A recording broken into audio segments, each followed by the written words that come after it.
누가복음 7장 24절에서 35절까지 말씀입니다.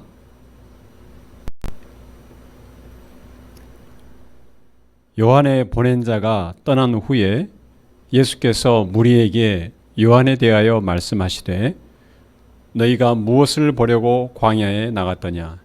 바람에 흔들리는 갈대냐? 그러면 너희가 무엇을 보려고 나갔더냐? 부드러운 옷 입은 사람이냐? 보라, 화려한 옷 입고 사치하게 지내는 자는 왕궁에 있느니라.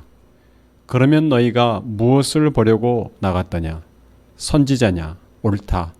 내가 너희에게 이르노니 선지자보다도 나은 자니라. 기록된 바 보라, 내가 내 사자를 내 앞에 보내노니 그가 내 앞에서 내 길을 예비하리라 한 것이 이 사람에 대한 말씀이라. 내가 너희에게 말하노니 여자가 낳은 자 중에 요한보다 큰 이가 없도다. 그러나 하나님의 나라에서는 극히 작은 자라도 저보다 크니라 하시니 모든 백성과 세리들은 이미 요한의 세례를 받은지라. 이 말씀을 듣고 하나님을 의롭다 하되 오직 바리새인과 율법사들은 그 세례를 받지 아니한지라. 스스로 하나님의 뜻을 저버리니라. 또 가라사대 이 세대의 사람을 무엇으로 비유할꼬? 무엇과 같은고? 비유컨대 아이들이 장터에 앉아 서로 불러가로되 우리가 너희를 향하여 피리를 불어도 너희가 춤추지 않고 우리가 애곡을 하여도 너희가 울지 아니하였다 함과 같도다. 세례요한이 와서 떡도 먹지 아니하며 포도주도 마시지 아니하며 너희 말이 귀신이 들렸다 하더니 인자는 와서 먹고 마시며 너희 말이 보라 먹기를 탐하고 포도주를 즐기는 사람이요 세리와 죄인의 친구로다 하니 지혜는 자기의 모든 자녀로 인하여 옳다함을 얻느니라. 아멘. 기도하겠습니다. 살아계신 하나님 아버지 은혜를 감사합니다. 오늘도 하나님께서 저희에게 말씀하여 주시기를 원합니다. 이 시간 하나님의 말씀을 들을 때 살아있는 하나님의 말씀으로 듣게 하여 주옵소서. 이 말씀을 마음에 새겨주시고 새겨진 이 말씀이 열매를 맺게 하여 주옵소서. 우리의 영적인 눈과 귀가 열려서 말씀을 잘 깨닫게 하여 주시고 우리 영혼의 생명의 양식이 되게 하여 주시옵소서. 성령이 충만케 하여 주옵소서. 예수님 이름으로 기도하옵나이다. 아멘. 지난 시간에 이어서 우리가 세례 요한에 대한 말씀을 살펴보고 있습니다. 유대인들에게 있어서 메시아가 온다는 것은 그들이 오랫동안 기다린 커다란 사건이었습니다. 나라를 잃어버리고 오랫동안 여기저기 흩어져 살았던 그 유대인들이 하나님께서 과연 언제 회복시켜 주실까 고대하고 기다리던 소망이 집약된 것이 바로 메시아였습니다. 선지자들을 통해서 하나님이 약속하신 것이 마침내 이루어지는 것입니다. 그래서 어떤 시대에나 어떤 주목받을 만한 사람, 주목받는 사람이 나타나면 그가 혹시 메시아인가 이렇게 생각하게 됩니다. 세례 요한의 경우에도 그랬습니다. 세례 요한에게 당신이 혹시 메시아입니까? 그리스도입니까? 이렇게 질문을 했습니다. 세례 요한은 자신은 메시아가 아니다. 그리스도가 아니라고 분명하게 말합니다. 그리고 예수님을 하나님이 보내신 분, 오실 그이, 즉 메시아라고 사람들 앞에 증언하였습니다. 그런데 세례 요한이 예수님께 당신이 메시아입니까? 라고 다시 질문했다는 것은 참으로 이상한 일이었습니다. 세례 요한이 가졌던 질문의 핵심은 사실은 하나님 나라였습니다.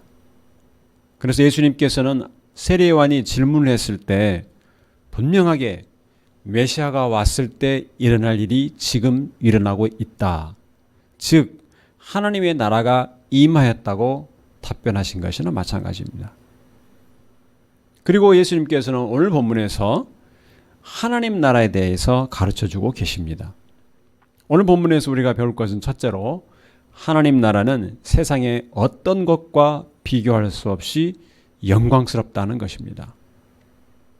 세례 요한이 광야에 살면서 이상한 옷차림을 하고 먹는 것도 메뚜기와 석청을 먹으면서 정말 특이한 모습과 삶을 살았습니다. 그러면서 광야에서 외치는 소리에 사람들이 귀를 기울였습니다. 세례 요한이 외치는 그 메시지에 응답을 하는 사람들이 있었습니다. 왜냐하면 메시아에 대해서 기다리고 또 메시아와 관련된 소식을 듣고자 하는 그러한 사람들이 있었기 때문입니다. 예수님이 말씀하신 것처럼 그들은 광야의 어떤 꽃이나 나무나 어떤 갈대나 이러한 것을 보러 간 것도 아니고 화려한 옷차림을 한 사람을 광야에서 찾으러 간 것도 아니었습니다. 세례 요한은 뭔가 남달랐고 그들의 마음을 찌르는 그런 말씀을 선포를 했습니다. 26절에서 예수님은 세례 요한이 선지자보다 나은 자라고 말씀하셨습니다. 그 이유가 27절에 나옵니다. 27절 말씀, 기록된 바 보라 내가 내 사자를 내 앞에 보내노니 그가 내 앞에서 내 길을 예비하리라 한 것이 이 사람에 대한 말씀이라. 세례 요한은 메시아의 앞길을 예비하는 자이기 때문에, 즉 하나님 나라가 임하는 길을 평탄케 하고 예비하는 자이기 때문에 구약의 다른 선지자, 그런 선지자들이 하나님 나라에 대하여서 예언한 것, 그것보다 더 큰 자라고 한 것입니다. 28절에는 여자가 낳은 자 중에 가장 큰 자다 이렇게 말했습니다. 구약에 기록된 세례에 대한 말씀을 예수님께서 바꾸어서 표현하신 것입니다. 세례요한에 대해서 예수님은 크게 인정하는 말씀을 하셨습니다. 그 이유는 세례요한의 능력이 뛰어나다거나 또는 세례요한의 인격이 훌륭하다거나 그래서가 아닙니다. 그가 가진 사명의 성격이 하나님 나라가 임할 때 바로 앞에서 예비하는 것이었기 때문입니다. 그런데 예수님은 곧바로 반전이 되는 말씀을 하십니다. 28절 말씀을 보면 내가 너희에게 말하노니 여자가 낳은 자 중에 요한보다 큰 이가 없도다. 그러나 하나님의 나라에서는 극히 작은 자라도 저보다 크니라 하시니. 세례요한이 메시아와 자신을 비교하여 말했을 때는 나는 그의 신들매를 들기도 힘들다. 신발끈을 풀기도 힘들다. 그 정도로 높으신 분이다. 나와는 비교할 수 없는 분이다. 이렇게 비교를 했는데 오늘 28절 말씀 보면 세례요한과 메시아를 비교한 것이 아닙니다. 여자가 낳은 자는 아담을 제외하고 모든 인간들을 의미합니다. 물론 예수님은 창세전부터 계셨던 성자 하나님이시기 때문에 당연히 제외할 것입니다. 그렇다면 모든 인간 중에 가장 큰 자라고 세례요한을 인정한 것입니다. 그런데 하나님 나라에서 가장 작은 자가 세례요한보다 크다면 이것은 무슨 뜻이겠습니까? 사람에 대한 비교가 아니라 속한 나라에 대한 말씀입니다. 하나님 나라를 예비하는 것과 하나님 나라에 속하여 사는 것과는 차원이 다르다는 것을 의미하고 있습니다. 이 세상의 가장 큰 자보다 하나님 나라의 가장 작은 자가 더 뛰어나다고 하였습니다. 하나님 나라의 중요성에 대하여 극단적인 비교를 통해서 예수님은 그것을 강조하신 것입니다. 사람들은 깜짝 놀랐을 것입니다. 그러나 곧 그것을 인정합니다. 29절에 보면 이 말씀을 듣고 하나님을 의롭다 하되 라고 합니다. 사람에 대한 비교가 아니라 예수님의 말씀이 하나님 나라에 대한 말씀인 것을 깨달은 것입니다. 하나님 나라는 근본적으로 성격이 다릅니다. 새로운 생명, 새로운 질서, 새로운 능력, 새로운 백성을 의미합니다. 세례요한은 메시아가 곧 오시고 천국이 임하는 것을 준비해서 사람들에게 외쳤습니다. 그는 하나님 나라를 선포했다는 점에서 여자가 낳은 자 중에 가장 큰 자입니다. 그러나 그는 하나님 나라가 임하기 전에 사람이라는 것입니다. 하나님 나라가 임하는 것은 바로 눈앞에서 그가 보았기 때문에 그것에 대해서 예언한 어떤 선지자보다 더 낫다고 할 수 있습니다. 과거의 선지자들보다 더 크다 이렇게 표현했습니다. 그러나 천국 백성은 그보다 더 크다는 것입니다. 천국을 예비하는 것과 천국에 들어가 그 천국을 누리는 것과는 차원이 다르다는 것입니다. 그 이유는 하나님 나라의 백성은 성령으로 거듭난 자이기 때문에 그렇습니다. 우리가 요한복음 3장 5절 말씀을 보겠습니다. 예수께서 대답하시되 진실로 진실로 내게 이르노니 사람이 물과 성령으로 나지 아니하면 하나님 나라에 들어갈 수 없느니라. 세례 요한은 예수님께서 성령으로 세례를 베푸시는 분이라고 증거를 했습니다. 예수님 믿는 자는 성령으로 거듭난 자들입니다. 우리가 에스겔서 36장 23절에서 28절 말씀을 한번 보겠습니다. 여러 나라 가운데에서 더럽혀진 이름 곧 너희가 그들 가운데에서 더럽힌 나의 큰 이름을 내가 거룩하게 할지라. 내가 그들의 눈앞에서 너희로 말미암아 나의 거룩함을 나타내리니 내가 여호와인 줄을 여러 나라 사람이 알리라. 주 여호와의 말씀이니라.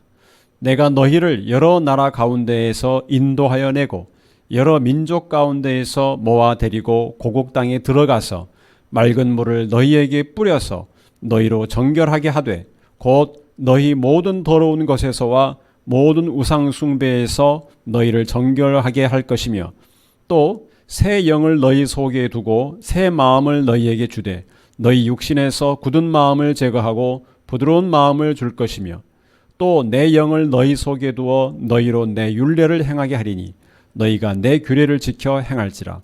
내가 너희 조상들에게 준 땅에서 너희가 거주하면서 내 백성이 되고 나는 너희 하나님이 되리라. 아멘. 이스라엘 민족은 하나님 말씀에 불순종하여 실패했습니다.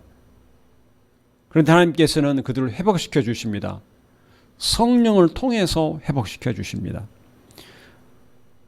앞서 읽은 말씀은 마치 이스라엘 백성이 광야에서 처음 하나님의 율법을 받을 때 하나님과 언약하는 장면을 연상시킵니다.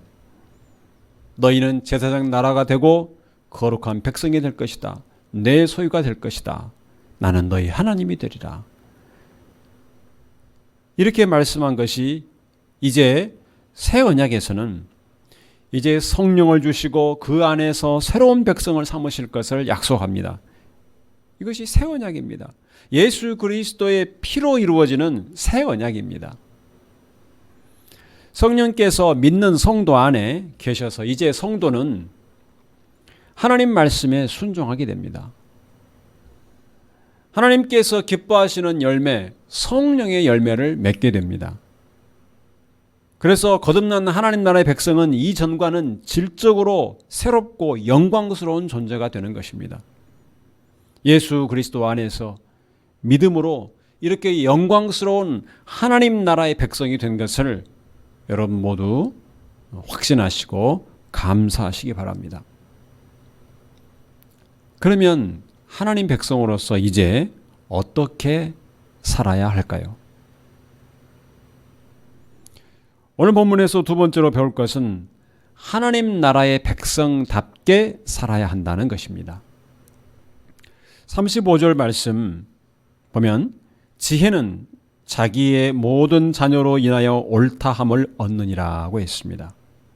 여기서 지혜는 하나님의 높으신 경륜을 말합니다. 메시아를 보내셔서 우리를 하나님의 백성이 되게 하시는 하나님의 섭리와 구원하시는 역사를 말하고 있습니다.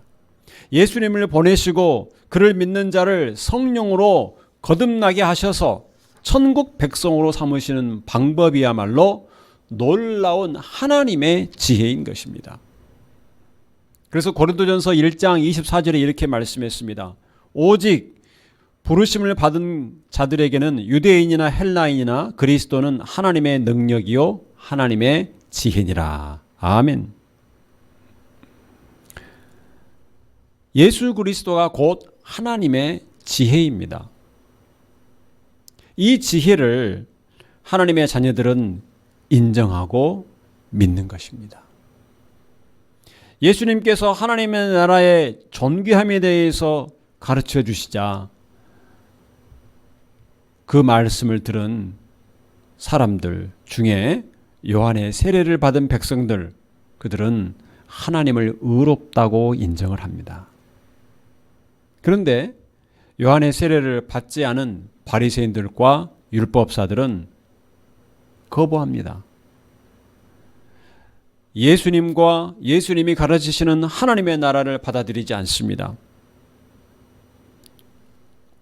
오늘 본문 30절 말씀 보면 그들은 하나님의 뜻을 저버렸다고 말씀했습니다.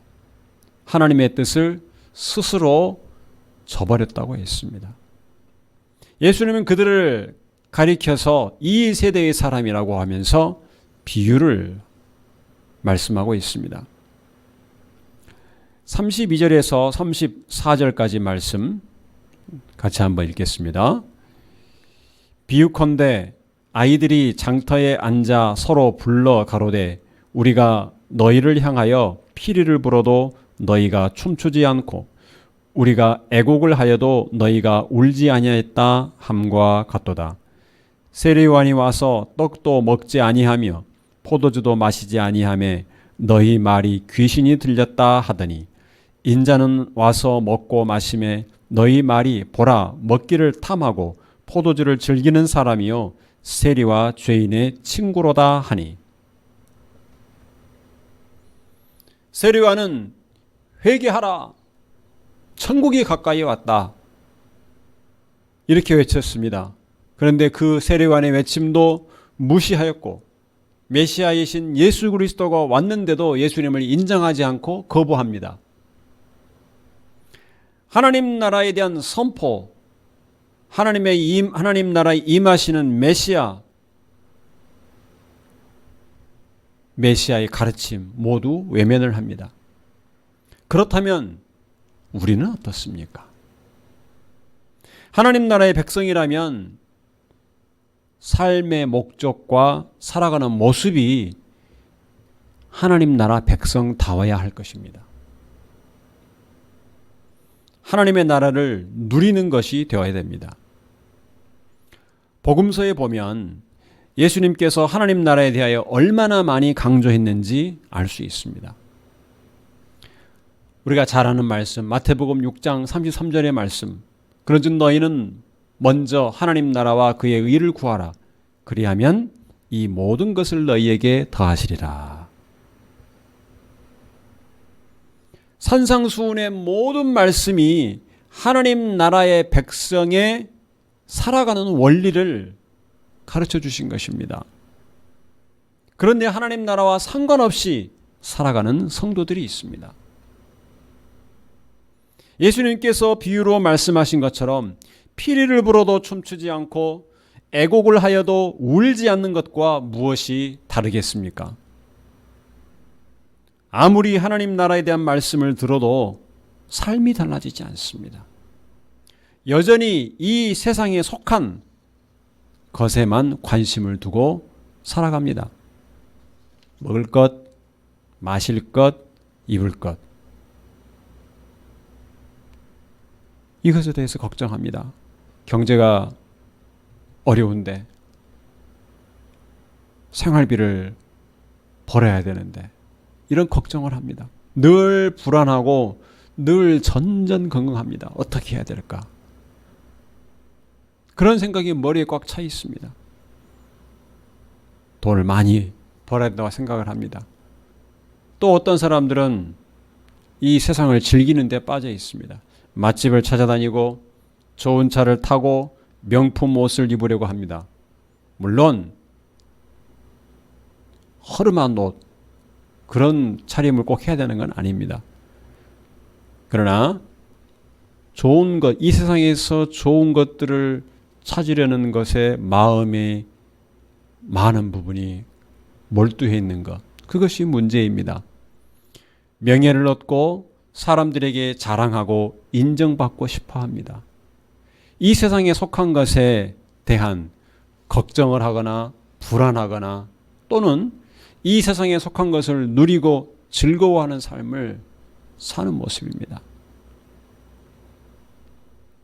예수님을 영접한 후에 하나님께서 우리로 하여금 여전히 이 세상에 살게 하신 이유가 무엇인가 우리는 심각하게 생각을 해야 됩니다.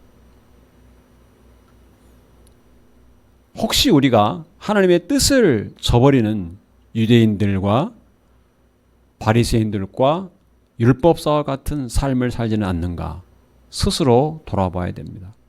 하나님 나라의 백성으로서 이 세상에 살면서 하나님의 뜻을 이루는 삶을 살아야 합니다. 하나님의 나라는 거듭난 성도의 모든 삶을 규정하는 것입니다. 이 세상에서 누리는 하나님 나라의 삶은 예수 그리스도 안에서의 삶입니다. 예수님과 하나 되어 살아가는 것입니다. 예수님의 말씀이 그 안에 풍성히 거하는 것입니다. 골로새서 3장 17절 말씀을 보겠습니다. 또 무엇을 하든지 말에나 일에나 다 주 예수의 이름으로 하고 그를 힘입어 하나님 아버지께 감사하라. 내 힘으로 이루어내야 되는 삶이 아니라 예수 그리스도의 능력을 의지하면서 그 능력을 누리며 살아가는 삶을 사는 것이 하나님 나라의 백성의 삶입니다. 예수님은 세례요한이 질문한 것에 대한 답변에서 우리가 지난 시간에 본 답변에서 보면 마지막에 가난한 자에게 복음이 전파된다 하라 이렇게 말씀하셨습니다. 가난한 자에게 복음이 전파되는 것이 메시아가 오실 때 일어나는 일입니다. 그런데 이것이 어떻게 이루어졌습니까? 누가복음 6장 20절 말씀 보면 예수께서 눈을 들어 제자들을 보시고 이르시되 너희 가난한 자는 복이 있나니 하나님의 나라가 너희 것이며. 가난한 자, 부자 이 둘을 구별하는 것은 이 세상에 있는 돈, 재물 이것으로 기준을 삼아서 구별을 합니다. 그런데 가난한 자에게 복이 있나니 하시면서 돈을 많이 주신다고 하신 것이 아닙니다. 천국, 하나님의 나라를 주신다고 하셨습니다. 이것이 가난한 자에게 복된 소식이라는 말씀입니다. 더 이상 먹을 것, 입을 것, 돈 때문에 괴로워하고 고통받고 그러지 않아도 된다는 것입니다. 돈은 더 이상 추구하지 않아도 됩니다. 돈은 결국 썩어질 것이기 때문입니다. 가난한 자는 가진 것이 없기 때문에 고통스럽고 절실합니다. 부자는 많이 가졌기 때문에 만족하고 있습니다. 절실하지 않습니다. 그래서 천국에 대한 복음은 가난한 자에게 더 잘 받아들여집니다. 부자는 지금 자기가 가진 것으로 만족하고 있기 때문에 다른 것에 별로 관심이 없습니다. 가난한 자에게는 늘 먹을 것, 입을 것, 마실 것이 부족합니다. 그런데 그것으로 채우는 것은 이방인들, 불신자들의 방법입니다. 참된 해결과 참된 만족이 없습니다. 참된 만족은 하나님만이 주십니다. 그런데 부자는 자기가 가진 것이 많이 있기 때문에 하나님 나라에 대한 복음을 들어도 거기에 반응하지 않습니다. 그래서 부자가 하나님 나라에 들어가기가 어렵다고 하신 것입니다. 가난한 자들에게 복된 소식은 예수님을 믿음으로 하나님 나라의 백성이 되는 것입니다. 그것만이 영원하고 영원히 추구할 것입니다. 천국의 삶은 메시아이신 예수 그리스도를 믿음으로 누릴 수가 있습니다. 그래서 예수 그리스도가 가난한 자에게 참된 복이 되는 것입니다. 우리가 알다시피 하나님께서 예수님을 십자가에 내어주셨습니다. 그것은 우리를 천국 백성으로 삼기 위해서뿐만 아니라 천국 백성답게 살게 하기 위한 것입니다. 그래서 예수님께서 하나님 나라의 백성은 어떻게 살아야 되는가를 가르쳐 주신 것입니다. 세상에서 빛으로 소금으로 살아야 된다. 원수를 사랑하라.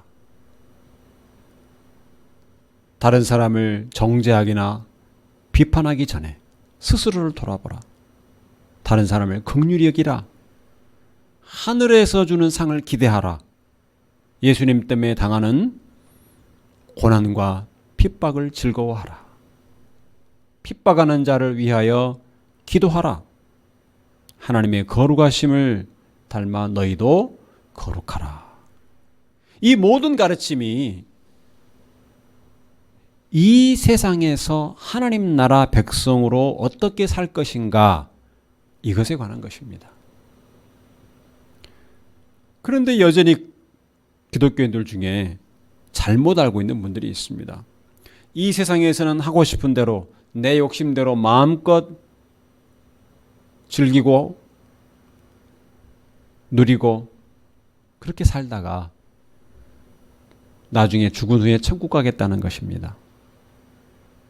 이것은 잘못된 것입니다. 예수님께서 우리에게 포도나무와 가지의 비유를 가르쳐 주셨습니다. 이것을 왜 가르치셨겠습니까? 예수 그리스도와 함께 이 세상에서 살아갈 원리에 대해서 가르쳐 주신 것입니다. 이 세상에서 하나님 나라 백성답게 살도록 하기 위해서 가르쳐 주신 것입니다. 하나님의 나라와 하나님의 의를 구하며 살게 하기 위해서 가르쳐 주신 것입니다.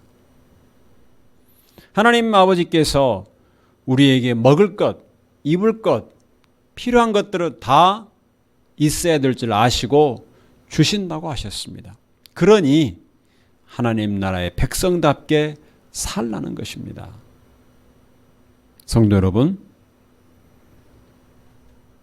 예수님께서는 가장 복된 소식, 천국에 대한 가르침을 주셨습니다. 믿는 자는 영광스러운 하나님 나라의 백성입니다. 천국 백성은 예수님을 주인으로 모신 자들입니다. 예수님은 저와 여러분에게 말씀하십니다. 바리새인, 율법사들처럼 하나님의 뜻을 저버리는 삶을 살 것이 아니라 하나님의 뜻에 순종하는 삶을 살라고 하십니다. 예수님의 이 가르침에 순종하는 것이 곧 하나님의 뜻에 순종하는 것입니다. 자기 생각, 자기 고집, 자기 울타리에 갇혀서 순종하지 않았던 것들을 다 회개해야 할 것입니다. 여러분 모두가 지금부터 이 세상에서부터 영광스러운 하나님 나라의 백성으로 살아야 합니다.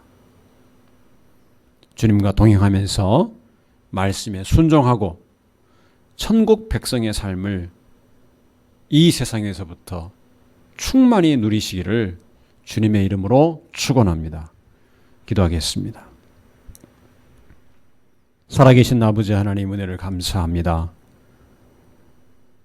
죄악 때문에 하나님의 진노에 있을 수밖에 없었던 저희들을 하나님께서 긍휼히 여기시고 예수 그리스도 안에서 새롭게 태어나게 하시며 하나님 나라의 백성으로 삼아주신 것을 감사합니다.